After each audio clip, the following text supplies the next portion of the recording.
So I was just happily scrolling and I came across this post from a girl who just basically screenshotted this photo and said that even though she looked up all her lab work and the panels said that they were all abnormal, her doctor had told her, don't worry, just calling to let you know all your lab results came back normal. And I know this can seem jarring, but as a doctor, I just want to reassure you, if you've had this experience, we're here to help you. There are so many lab elements in these panels that can flag as abnormal because they are outside of potentially the typical bell curve of the population, but that does not necessarily mean that it is anything to worry about or anything that we have to do anything about. A perfect example in my case was actually the comprehensive metabolic panel, which is listed here.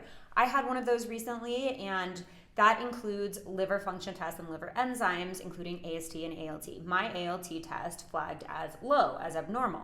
I think it was like 2 or maybe even 1 points lower than the lower limit set by that lab standards.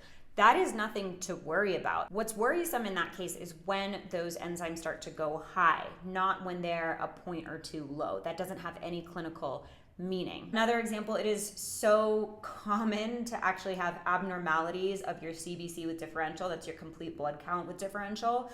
That actually contains the differential part is the breakdown of your white blood cells by percentage. So let's say if your monocytes percentage that day when your blood was drawn was 0.2% higher than the upper limit of normal that lab used as its standard, which is again coming from a bell curve of the population, that is not a clinically significant finding. I would still call that normal, provided that the other elements of the CBC that I'm looking about, the white count, the hemoglobin, etc., that those are normal. So again, not to diminish the concern, because I know this is jarring, but this is why you have doctors who are here to help you interpret these things, and you don't have to rely on a computer and worry about every single little lab test that might be a little bit off. I hope this helps.